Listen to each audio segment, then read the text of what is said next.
कहानी बड़ी ही पुरानी है। स्टार्टिंग में हमें दिखाया जाता है वड़गांव, जो खजीने के लिए फेमस है। यहाँ दिखाया जाता है दो भाई साइकिल के लिए झगड़े कर रहे हैं। उतने में बैलगाड़ी वाला पूछता है वड़गांव का रास्ता। तो बड़ा भाई उठकर उनके पीछे जाता है और पूछता है, आप जनगणना अधिकारी हो क्या? मैं सरपंच का बेटा बंडू हूँ। सारे गांव के काम में मैं ही करता हूँ। आप आने वाले हो, तार मिली थी, आप बड़ी जल्दी आए हो। अब वह दोनों बातें करते करते रहने की व्यवस्था एक कुलकर्णी के वहाँ कर दूंगा कहता है। बंडू उस आए हुए अफसर की कुलकर्णी के पास रहने की व्यवस्था करता है। कुलकर्णी थोड़ा स्ट्रिक्ट आदमी है, उसे सब नाना साहेब कहते हैं। त्र्यंबक जो गणना अधिकारी है, उसे पुराने वाड़े में रहने के लिए कुलकर्णी कहता है। कुलकर्णी कहता है तुम्हें रहने और खाने के 9 रुपए देने होंगे। त्र्यंबक हाँ कहकर चला जाता है। अब बंडू व कुलकर्णी और त्र्यंबक एक बहुत ही पुराने वाड़े में आ जाते हैं। त्र्यंबक कुलकर्णी से कहता है, कितना पुराना है यह वाड़ा? कुलकर्णी कहता है 600 साल पुराना है। हमारी 22 पीढ़ी यहाँ पर रहती थी, मगर अब हमने नया घर बांधा और इस वाड़े को यूं ही छोड़ दिया। चलो, यहाँ पर तो बहुत गंदगी है, शारदा को कहकर साफ करवा दूंगा। कुलकर्णी कहता है खोली छोड़ वाड़े में इधर उधर मत भटकना, बहुत साफ है यहाँ। अब वह त्र्यंबक और बंडू जनगणना करने की सोचते हैं। बहुत पुराना वाड़ा है। नाना साहेब कुलकर्णी बड़ा ही स्ट्रिक्ट आदमी है, सब गांव के लोग डरते हैं उससे। यह सारी बातें बंडू त्र्यंबक से कहता है। अब त्र्यंबक वाड़े में लौटता है तो पायल की झनका सुन घबराता है।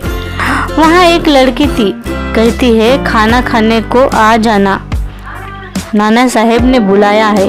वह लड़की होती है नाना साहेब की, उसका नाम मृण्मयी।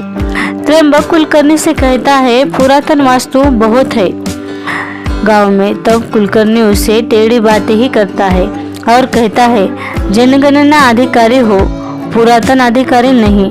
तुम पुरानी चीजों में क्यों दिलचस्पी रखते हो?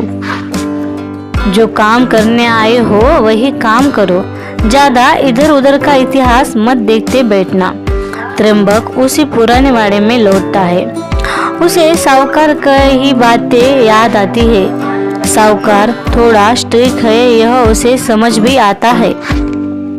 वह त्र्यंबक खोली में आकर एक नक्शा निकालता है जिस पर लिखा था वड़गांव का खजाना। यहाँ पता चलता है कि वह गांव में कोई खजाना ढूंढने आया है। दूसरे दिन कुलकर्णी देव पूजा कर रहा था।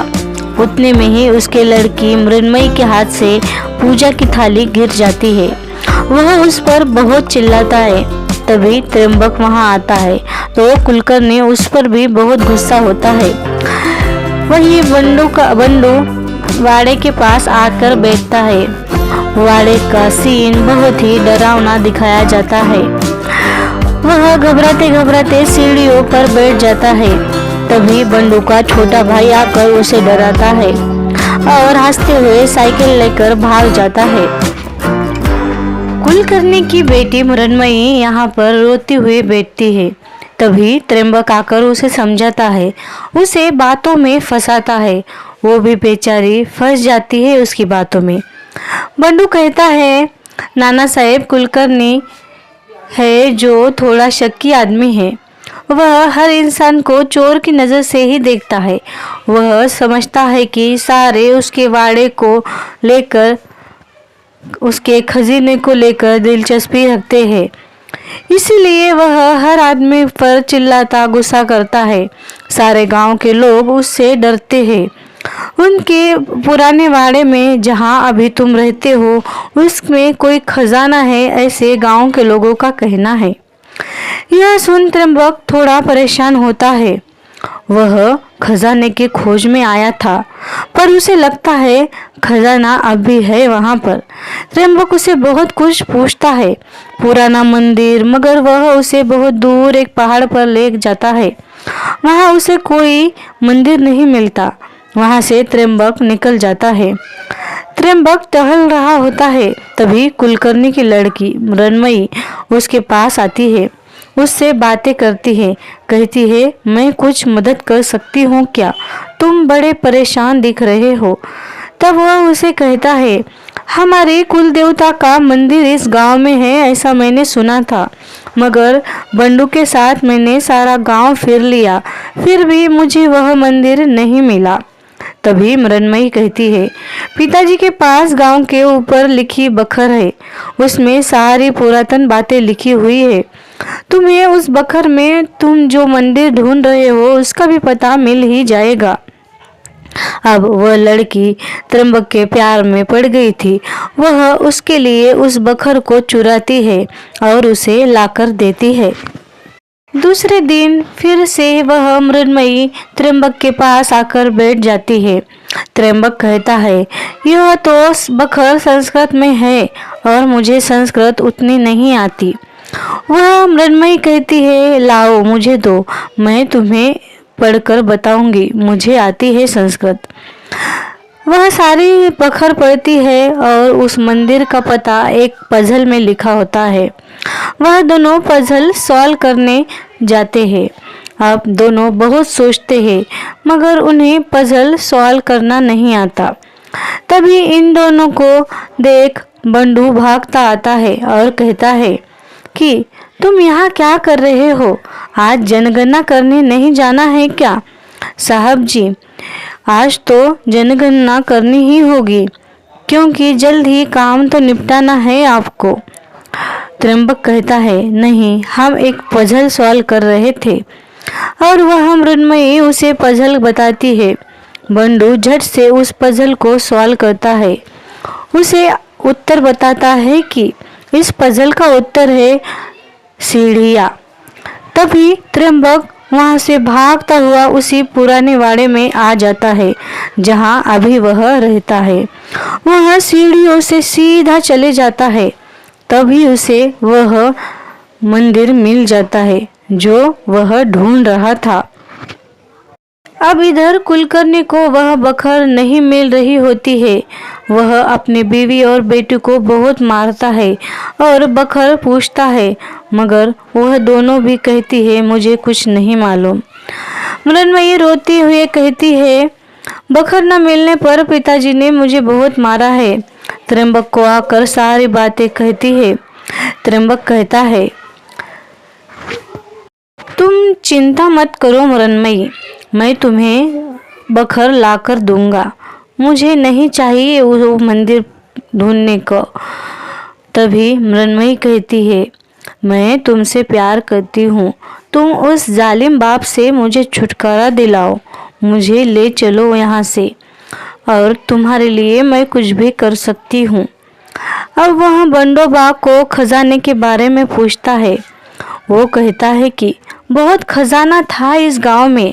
लोग कहते हैं सारी जमीन खोद कर देखी है लोगों ने, मगर खजाना कहीं मिला नहीं। अभी तुम जिस वाड़े में रहते हो वहाँ खजाना है, ऐसे कहते हैं गांव के सारे लोग। इसीलिए कुलकर्णी थोड़ा चिड़ा चिड़ा ही रहता है गांव वाले लोगों पर। अब इधर वह बखर पड़ता है, पर उसे कुछ समझता ही नहीं। उतने में ही मृण्मयी उसके लिए फूलों की रास लगाकर उसके साथ रोमांस करती है। तभी बखर पर दूसरा पजल उसे देता है। वह कहता है, ये पजल कुछ समझ नहीं आ रहा है। मृण्मयी भी उसी पजल को सॉल्व करने में लग जाती है। इधर कुलकर्णी वह बखर न मिलने से चिंतित होता है और वह किसी साधु के पास चला जाता है बखर ढूंढने। यह देख मृण्मयी अपने माँ से कहती है, माँ, इस पजल को सॉल्व कर दिखाओ जरा। तो उसकी माँ कहती है, ये कहाँ से पजल लाई हो? तब मृण्मयी कहती है, उस बखर में से। मैंने और त्र्यंबक ने सोचा है कि उस बखर में से खजाना ढूंढना है और वह खजाना लेकर यहाँ से भाग जाना है। तभी उसकी माँ परेशान होती है और कहती है, वह खजाना ढूंढकर दोनों क्या करोगे और तुम उस सरकारी अधिकारी के साथ क्यों भाग जाना चाहती हो। तभी यह सारी बातें कुलकर्णी सुनता है और त्र्यंबक को मारने पुराने वाड़े में आता है, मगर त्र्यंबक ही उसे मार देता है। तभी मूवी में कुछ पुरानी बातें दिखाई जाती है। जब नाना साहेब जवान था, वह किसी चाबी वाले को बुलाकर कहता है कि इस चाबी को जरा बनाना और यह ताला खोलना है। वह चाबी वाला कहता है, ये कौन सी खजाने की चाबी है। तब नाना साहेब कहता है, यह खजाने की चाबी ही है, इसमें नक्शा है खजाने का। और वह चाबी वाला उस खजाने के नक्शे को लेकर भाग जाता है।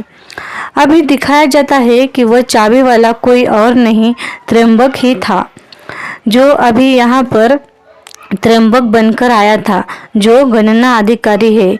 वह कोई गणना अधिकारी नहीं, बल्कि वही चाबी वाला था। मृण्मयी अब उसी के पास भाग कर आती है और कहती है, पिताजी 2 दिन के लिए गांव गए हैं। दूसरी बात यह कि मैंने माँ को हमारे बारे में सारी बातें कह दी है और खजाना ढूंढने में माँ भी हमारी मदद करेगी। बंडोबा और उसका भाई दिखाए जाते हैं। तभी उनके पास एक आदमी आता है, कहता है, मैं जनगणना अधिकारी हूँ। तब बंडोबा को शक होता है त्र्यंबक पर और वह भागते हुए कुलकर्णी के घर आता है और कहता है, कुलकर्णी जी, वह जो तुम्हारे घर में किराएदार है वह कोई जनगणना अधिकारी नहीं, बहरूपिया है, जो खजाना ढूंढने आया है। तभी वह देखता है कि जो बातें वह नाना साहेब समझकर कह रहा था, वह नाना साहेब नहीं था, त्र्यंबक ही था। त्र्यंबक उसे भी मार ही देता है। मृण्मयी की माँ उससे बातें करती है। तब मृण्मयी कहती है, माँ, मैं दूध लाने जा रही हूँ, खीर बनानी है ना, आप जब तक त्र्यंबक जी से बातें कर लो। त्र्यंबक इधर मृण्मयी की माँ से सारी बातें कहता है और खजाने के बारे में पूछता है। उसकी माँ कहती है, खजाने के बारे में मुझे भी उतना नहीं पता, पर नाना साहेब अक्सर खजाने की ही बातें करते हैं। वह नाना साहेब की सारी बातें उस त्र्यंबक से कह देती है और कहती है कि कोई मंदिर है, मंदिर के नीचे ही खजाना गड़ा हुआ है। अब वह यहाँ पर तीसरा मर्डर कर देता है मृण्मयी की माँ का। मृण्मयी की माँ को मारकर वह बाहर ही निकलता है। तब तक मृण्मयी आ जाती है। वह माँ को आवाज़ देती है, पर त्र्यंबक कहता है, मृण्मयी, माँ ने कहा है हम दोनों खजाना ढूंढ कर लाए, इसीलिए चलो मेरे साथ, हम खजाना ढूंढते हैं।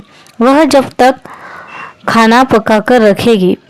खजाने की ओर बढ़ते ही दोनों भी अब उनको खजाना मिल जाता है। वह कहती है, हम दोनों यहाँ से निकल जाते हैं, माँ की ओर चलो। तभी वह मृण्मयी को भी मार देता है और कहता है, हाँ, तुम तुम्हारे माँ और पिताजी के पास ही जाओ, मैंने भी उन्हें पहले ही वहाँ पर भेजा है। बेचारी मृण्मयी प्यार करती थी उससे, मगर वह तो खजाने के पीछे आया था और उसे खजाना मिलते ही उसने मृण्मयी को भी मार दिया।